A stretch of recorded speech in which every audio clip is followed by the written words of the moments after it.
आज या ठिकाणी माँ तुळजाभवानी संस्थान रतनगड हे एकदम पवित्र आणि चांगलं ठिकाण असलेलं स्थान आज निस्वार्थ सेवा आपले राजे शिवछत्रपती परिवार यांना निस्वार्थ सेवा केलेली आहे। सर्व स्वतः त्यांनी नाश्ता पाणी चहा पाणी स्वतःचा आणून इथं केलेला आहे। अशी निस्वार्थ सेवा कोणाही याची नसेल अशी ही सेवा 2 वर्षे आपली लाभलेली आहे आणि चांगल्या प्रकारे केलेली। या ठिकाणी खरोखर चांगली जागा असून हे होणारी इथं प्रगती आणि प्रसिद्धी ही कमी असेल, पण इथं पॉझिटिव्ह ऊर्जा खूप मोठी आहे। माँ तुळजाभवानीचं स्थान हे जागृत आहे, पण काही अनुषंगाने काम करण्यासाठी हे विकृती असल्यामुळे हे काही प्रगती झाली नाही। खूप सहकार्य लोकांचं होत राहते, पण काही गोष्टीमुळे होत नाही। हे लोकांना कळावं, या पंचकृषीतल्या लोकांना कळावं आणि समजून घ्यावं की नेमकं काय होते काय नाही। इथं दुर्दशा म्हणजे या परिसरातल्या लोकांमुळे दुर्दशा आहे। इथं काही काम होत नाही काय नाही, पण खूप मोठं काही काम करायचं आहे आणि लाखाच्या संख्येनं आपल्याला वृक्षारोपण करायचं आहे। निस्वार्थपणेनं झाडेही लावायचे आहेत। त्याच्यासाठी आपण 200 बाय 200 बारो ही 10 वर्ष ते 15 वर्ष झाले आपण खोदलेली आहे, पण तिथंही आपल्याला काही करता यायला लागलं नाही आणि गावाचं सहकार्य जसं पाहिजे तसं काही नसल्यामुळं आपल्याला इथं सिंचन आणि हे काही करता येत नाही ना। तर वृक्षारोपण आणि इथल्या गायी 75 गाय गोरक्षण आपल्याकडं असलेल्या त्या बाहेरगावी ठेवणं पडल्या। इथं खूप काही अडचणीच्याच गोष्टी आहेत, पण हे काही माध्यम होत नाही। पण काही चांगले लोक असल्यामुळं आता इथं एक 30 बाय 50चा सभामंडप झाला, मंदिर झालं। काही चांगले पण लोक आहेत, पण कागदोपत्री काही नसल्यामुळं इथं काही काम करण्याची काही वाव भेटे नाही। याच्यासाठी तहसीलदार असो, कलेक्टर असो, पालकमंत्री असो, मंत्री असो यांना स्वतः प्रत्यक्षात पाहिलं पाहिजे। सगळ्या शासनाने बी पाहिलं पाहिजे। आमचं साधू संत संन्यासी लोकांचं काम म्हणजे हे शासनाचंच काम आहे आणि शासनानं काम करायचं, आम्ही पण करून घ्यायचं। एकूण एकाच्या सहकार्यानं होत राहते, पण प्रत्यक्षात काय खरं आहे काय खोटं ही समस्या पाहून हे केलं पाहिजे। ग्रामपंचायतनं केलं पाहिजे आणि बाकी सगळ्या शासनानं बी केलं पाहिजे। असे विविध कार्यक्रम घेतलेले चालू राहतात, चांगले कार्यक्रम आहेत। भविष्यातला फार मोठा एक कार्यक्रम घेतलेला आहे वाशिमी इथे। मोठा अतिमारुत एक यज्ञ पण होणार आहे, कृषी प्रदर्शन होणार आहे, मोठी कथा होणार आहे, भागवत कथा, कीर्तनकार हे सगळं होणार आहे। रोग निदान शिबिर वेगवेगळ्या प्रकारचे होणार आहेत आणि विवेक कार्यक्रम राहणार आहेत। चांगले शास्त्रज्ञ येणार आहेत। तसे गडावर पण खूप काही मंडळी शास्त्रज्ञ वगैरे भेटी देतात, विकासाचं काम सांगतात। सगळं हे असं केलं पाहिजे तसं केलं पाहिजे, पण ग्रामपंचायतचं हे सपोर्ट नसल्यामुळं, कोणते कागदपत्र नसल्यामुळं हे बजरंगबलीचं काम आम्ही हाताशी घेतलं होतं, पण गाववाल्यानं म्हटलं होतं की बाबा हे काम तुम्हाला ठराव देता, आतापर्यंत ठराव दिला नाही म्हणून ते काम बंद पडलेलं आहे। सगळी सिमेंट 25 पोते खराब झालेली आहे, सगळं अस्वस्थ झालेलं आहे, पण याच्याकडे कोणी लक्ष देत नाही, कोणी येऊन पाहायला तयार नाही। सगळे हो म्हणतात आणि काम करण्याची काही इच्छा नाही। मग ही काय हिंदू धर्माचा झेंडा घेऊन काम करायचं हे हिंदू पण विचारत नाही। याचं कारण एक लय मोठा प्रश्न पडलेला आहे, नेमका प्रॉब्लेम काय आहे म्हणून। हे आपण तुम्ही आम्ही काही डोक्यावर घेऊन जाणारी गोष्ट नाही, जिथल्या तिथंच प्रगती होणार आहे। आणि अनेक वेगवेगळ्या प्रकारच्या माझ्या संकल्पना होत्या, त्या काही झाल्या नाही, पण खूप मोठा संकल्प आहे की ही जागा खूप मोठी उदाल्या यावं, चांगल्या गोरगरिबाला सहकार्य मिळावं। खूप काही म्हणजे शब्दात काही सांगता यायचं नाही एवढं एकदम बाईटमध्ये, पण हे प्रत्यक्षात तुम्ही ज्यानं पाहिलं ते तुम्ही पाहू शकता आणि विचारू शकता, मग नंतर सांगूया। भारत माता की जय, भारत माता की जय, हर हर हर महादेव, वंदे मातरम, वंदे मातरम।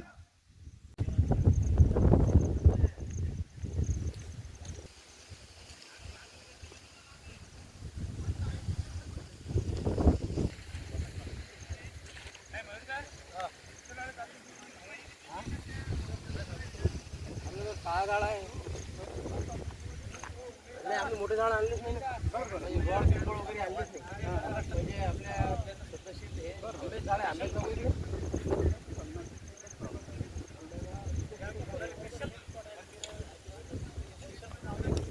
गोड पिंपळ होत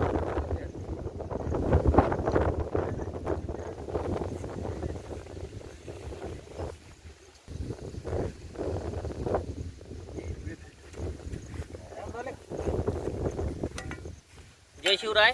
आम्ही सर्व राजा शिवछत्रपती परिवाराचे मावडे गेल्या बरेच वर्षापासून आम्ही गडकिल्ले असेल, पुरातन विभागातील काही मंदिरं असतील आणि महत्त्वाचे ठिकाणी या ठिकाणी आम्ही स्वच्छता मोहीम राबवत असतो. आणि ही मोहीम प्रत्येक महिन्यामध्ये आम्ही राबवतो, स्वखर्चानं राबवतो. तसंच एक मुख्य मोहीम आमची परिवाराची असते, त्यामध्ये पूर्ण आपल्या महाराष्ट्र राज्यातून सर्व मावळे एकत्र येतात, त्या किल्ल्याचं संवर्धन करतात, स्वच्छता करतात. त्याच पद्धतीने राजा शिवछत्रपती परिवार असा एक परिवार आहे की त्याने स्वच्छतेबरोबरच गड संवर्धनाचं सुद्धा काम केलेलं आहे. आत्तापर्यंत या परिवाराने 4 असे महादरवाजे हे स्वतःच्या स्वखर्चाने बसवलेले आहेत. आणि त्याचबरोबर आज आम्ही आमचं या ठिकाणी याचं हे दुसरं वर्ष आहे. मागच्या वर्षी सुद्धा आम्ही या ठिकाणी आलो होतो. आम्ही ची परिस्थिती बघितली आहे की बरेचसे या ठिकाणी असं गवत साचलेलं होतं, काही झाडं पडलेले होते. आम्ही मागच्या वर्षी ते झाडं आणि गवत इथं साफ केलं, त्याचबरोबर काही झाडंसुद्धा लावले.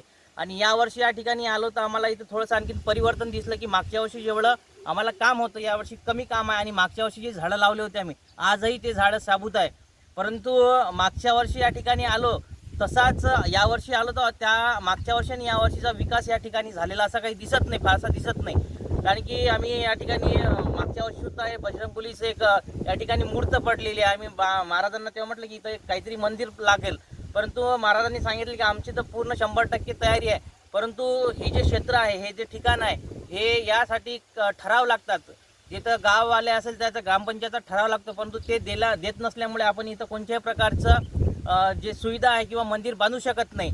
ह्या अडचणी या ठिकाणी महाराजांना येतं. आणि महाराजांचं कौतुक मला करावंसं वाटते, कारण की महाराज हे महाराष्ट्रातील पहिले एकमेव असे व्यक्ती आहे की त्यांनी खुद्द माजी मुख्यमंत्री एकनाथ शिंदे साहेबांना असं सांगितलं की बा जे आपले पुरातन किल्ले आहे, गड किल्ले आहे, यांना स्पेशल निधीसाठी एक स्वतंत्र असा विभाग आपल्या या राज्यामध्ये असला पाहिजे की जेणेकरून या जे किल्ल्यांचं संवर्धन करण्यासाठी स्पेशल खातं असलं पाहिजे. त्याच्या माध्यमातून पैसे येतील आणि त्या पैशाच्या माध्यमातून गडकिल्ल्याचा विकास होईल, त्याचबरोबर त्याचं संवर्धन आणि स्वच्छतेचा सुद्धा होईल.